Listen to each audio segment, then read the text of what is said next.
की माइनॉरिटी को और विशेषकर मुस्लिम भाइयों को भड़काया जा रहा है। देश में किसी की भी नागरिकता सीए छीन ही नहीं सकता, क्योंकि कानून में प्रोविजन ही नहीं है। सीए जो शरणार्थी आए हैं पाकिस्तान और बांग्लादेश से धार्मिक प्रताड़ना के कारण, उनको नागरिकता देने का कानून है और मैं मानता हूं इसमें किसी का विरोध नहीं होना चाहिए।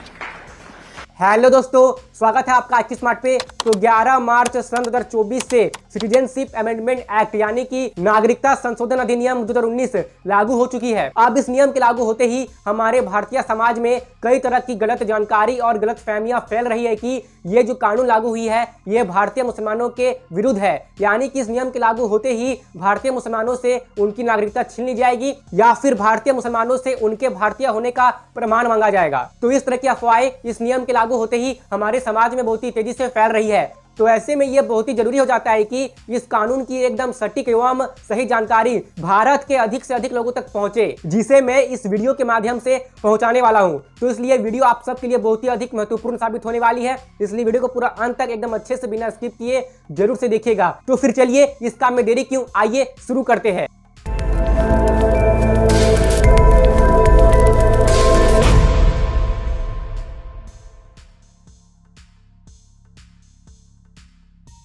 तो सबसे पहले आप ये समझिए कि सिटीजनशिप अमेंडमेंट एक्ट 2019 यह सन 2019 में ही पास हुई थी, लेकिन कोविड महामारी के चलते इस नियम को पूरे भारत में लागू करने में समय लग गया और आखिरकार 11 मार्च सन 2024 को इस कानून को पूरे देश में इंप्लीमेंट अर्थात लागू कर दिया गया। अब इस कानून के अनुसार 31 दिसंबर 2014 से पहले जो भी हिंदू, सिख, बौद्ध, जैन, पारसी और ईसाई पाकिस्तान, अफगानिस्तान और बांग्लादेश से आए थे उन्हें भारतीय नागरिकता दी जाएगी। और यहाँ पर आप इस बात का ध्यान दीजिए कि इस कानून का किसी भी भारतीय से कोई भी लेना देना नहीं है। अगर कोई भारतीय मुसलमान है जो कि बहुत पहले से ही भारत में रह रहे हैं तो उनसे कोई भी नागरिकता छीनी नहीं जाएगी। ये कानून नागरिकता देने का काम करता है, ना कि नागरिकता छीनने का। जैसा कि मैंने यहाँ पर लिखा हुआ है कि यह नागरिकता देने का कानून है। सीएए से किसी की भी भारतीय नागरिकता नहीं जाएगी, फिर चाहे वह किसी भी धर्म का हो। तो इस कानून के बारे में केवल इतना ही जानने के बाद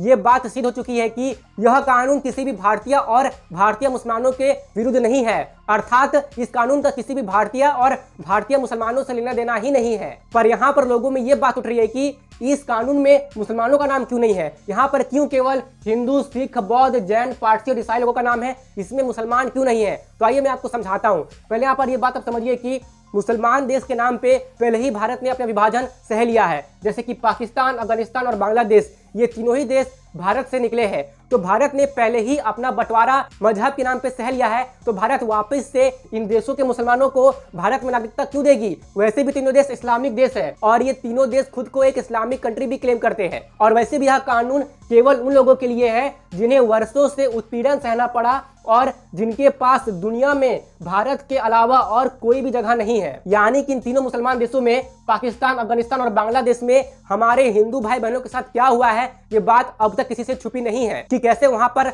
अल्पसंख्यक धर्मों वाले लोगों के साथ कितने ही अत्याचार हुए हैं। वहां के बच्चियों को जबरन इस्लाम में कन्वर्ट कराया गया है। वहां पे महिलाओं के साथ केवल उनके हिंदू होने की वजह से बलात्कार तक किए गए हैं। हमारे हिंदू भाई बहन इन तीनों देशों में अपने त्योहार भी ठीक से नहीं मना पाते थे और तो और हमारी हिंदू बहनों के साथ बलात्कार होते थे। उन्हें जबरन इस्लाम में कन्वर्ट यानी कि उनका धर्म परिवर्तन कराया जाता था। मगर इतने सालों में पाकिस्तान और बाद में उससे निकलकर बने बांग्लादेश में हिंदू, सिखों और बाकी माइनॉरिटीज की क्या हालत हुई ये किसी से छिपी नहीं है। पाकिस्तान में हिंदुओं की हालत का तो इसी से अंदाजा लगाइए कि पाकिस्तान के पहले कानून मंत्री एक दलित हिंदू जोगेंद्र नाथ मंडल थे, मगर पाकिस्तान में अपने साथ हुए बुरे सलूक के चलते वो 1950 में वापस भारत आ गए और बाकी जिंदगी बंगाल में गुमनामी की जिंदगी बिताने को मजबूर हो गए।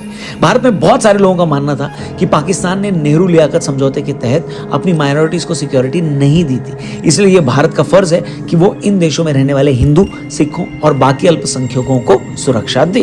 दोस्तों, हमें समझना होगा कि दुनिया में बहुत सारे रिलीजन्स कई देशों में फैले हुए हैं। उन धर्मों के लोग उन देशों में रह रहे हैं, मगर हिंदू हो, सिख हो, जैन हो या पारसी हो, ये वो लोग हैं जिनका असल घर भारत है। अगर पाकिस्तान या बांग्लादेश में हिंदू बच्चियों के साथ लगातार जुल्म हो रहे हैं, आए दिन उन्हें कन्वर्ट किया जा रहा है और ये लोग सोशल मीडिया पर भारत से खुद को बचाने की अपील कर रहे हैं, तो क्या हम चुपचाप ये सब देखते रहें?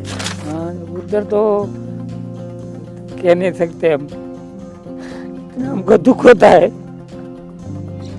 होली करते किसी पे रंग गिर जाता मुसलमानों पे तो मुसलमानों को मारने दौड़ते थे।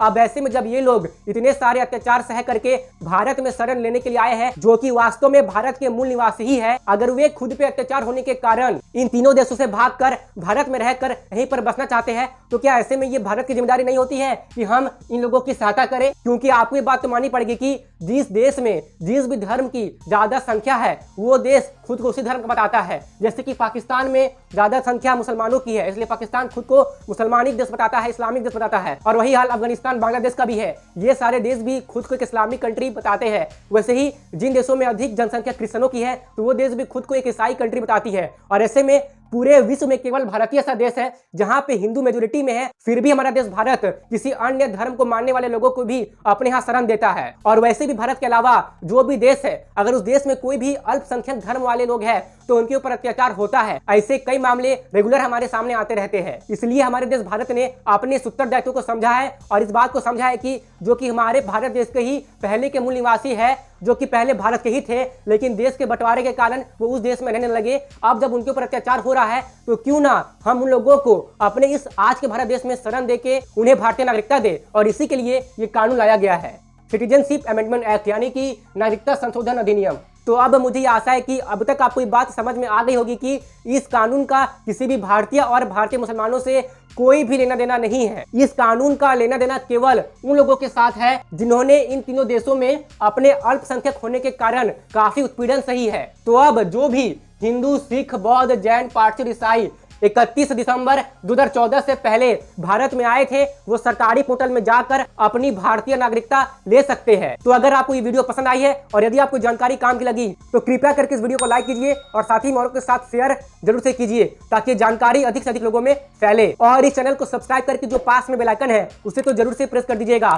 ताकि भविष्य में मैं जब भी कोई ऐसी वीडियो अपलोड करूं जिससे कि आपको वैल्यू मिले तो उसकी नोटिफिकेशन आपको उसी वक्त मिल जाए और आप सही समय पे ही उस वीडियो को देख ले। IQ स्मार्ट के साथ कनेक्टेड रहने के लिए आप IQ स्मार्ट की फेसबुक पेज, इंस्टाग्राम पेज और टेलीग्राम पेज को भी फॉलो कर सकते हैं, जिनकी लिंक आपको डिस्क्रिप्शन बॉक्स में मिल जाएगी। और दोस्तों, मेरे मित्रों, यहां तक रुकने के लिए, मेरी बातों को ध्यान से सुनने के लिए और अपना कीमती समय देने के लिए आपका सच्चे मन से बहुत बहुत धन्यवाद।